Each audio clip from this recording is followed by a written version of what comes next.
How the hell does this work? Let's see, the instructions are not very clear at all. I read the instructions and I realize now that you have to build, I've never done this type of packs. I've built a million of the other kind. It folds open. You're supposed to build it standing up. You're actually supposed to put the mounting bracket on first, and you need a second person. I'm gonna do it by myself. So hopefully it goes well. And I'm not gonna put the mounting bracket on.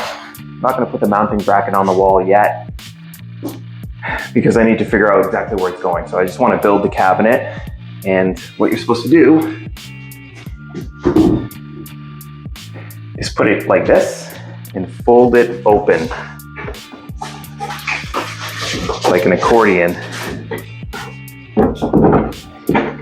which again, this is a first for me. Take these black pieces of hardware here and click them into the grooves, and that's how you fasten the kick plate and bottom shelves. They also have a height adjustment for your floors. Keep them level.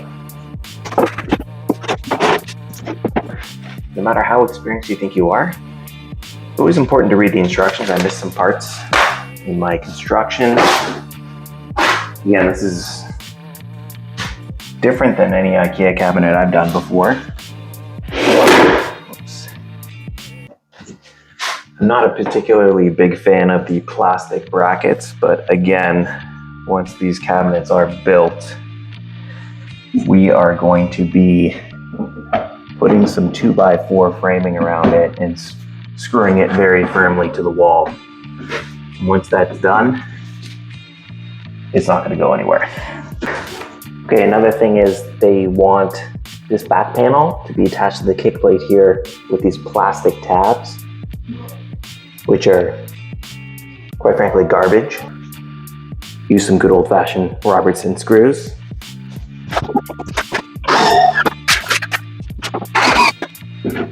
Now remember, this part should be done by 2 people.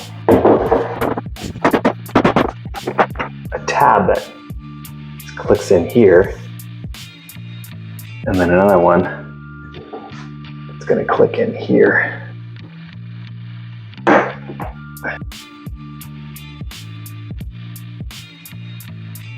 I have the cabinets constructed and pretty much in place where I want them. Here is what the side of the pack looks like. It is standing level and it's kicked out from the wall pretty much exactly 1.5 inches, which is perfect for putting up a 2x4 strapping. 2x4 is 1.5 inches thick.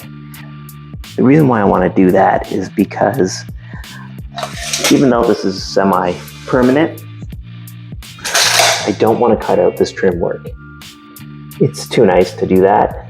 And in the future, if we rearrange the room, whoever removes this wardrobe is going to have a problem to deal with. So if we can work around it, let's do that instead. Some strapping on the wall, and then we'll put a full side panel along this side and cut it around the trim work.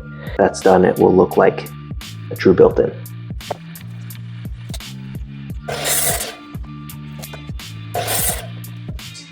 I have cut 3 pieces of strapping for the side panel here, and I'm going to be screwing them directly into the studs. And I've also cut 1 long piece of strapping for the back, and we are going to be screwing that strapping into the wall for the cabinets to be mounted to. Once that's done, we'll trim it in. But we're going to start with finding the studs and screwing these pieces of strapping in so they're nice and solid. I have my stud finder and my trusty pencil. There's going to be a stud in the back corner here for sure. And we just need to find a second stud to screw into, just so it's nice and solid.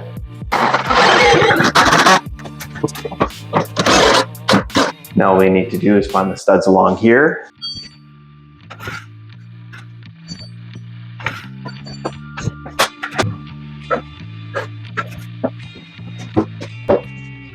chest level.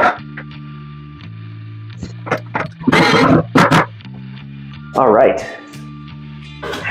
that's solid. Here is the blocking that the front-facing trim will go on the side of the cabinet.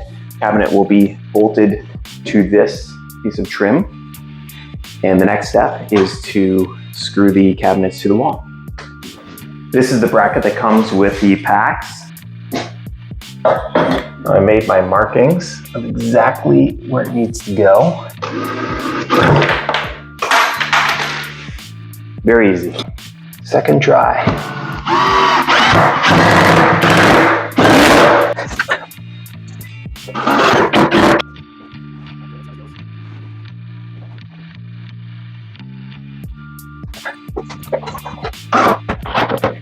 And this way. This is the gear washer, and then there's a plate. And you can see the bracket is screwed directly into this wood cleat on both sides. Very secure. This is the side profile view. And that's the bottom there. There is going to be an outlet that's covered up, but what we're going to do is we're going to measure that out, and we're going to cut the back panel so we can access that if need be.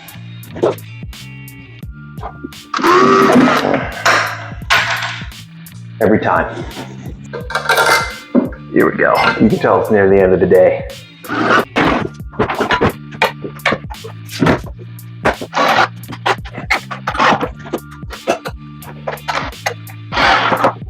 One thing you're going to want to do before you fully screw it to the back of the wall is you are going to want the front of the cabinets fastened together. And what I like to do is just loosen it, get them where they need to be, and then screw them together nice and flush. And I don't use what's included in the Ikea hardware pack, which is kind of like a nut and bolt system. Just use some cabinet screws, and they do the job. And as you go throughout this process, you want to take a fairly long level and just periodically check, make sure everything is the way it is meant to be. That way, when you're putting all the doors and accessories in, everything goes in nicely.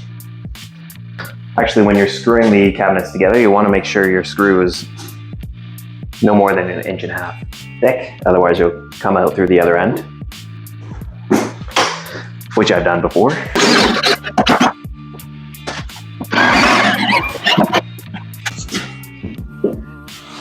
You're going to want to screw them together at the front so they're nice and flush, but also at the back.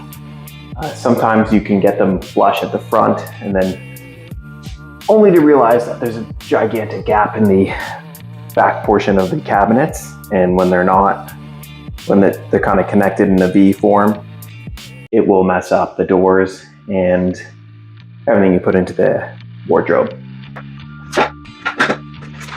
So I'm going to screw this cabinet to the blocking here.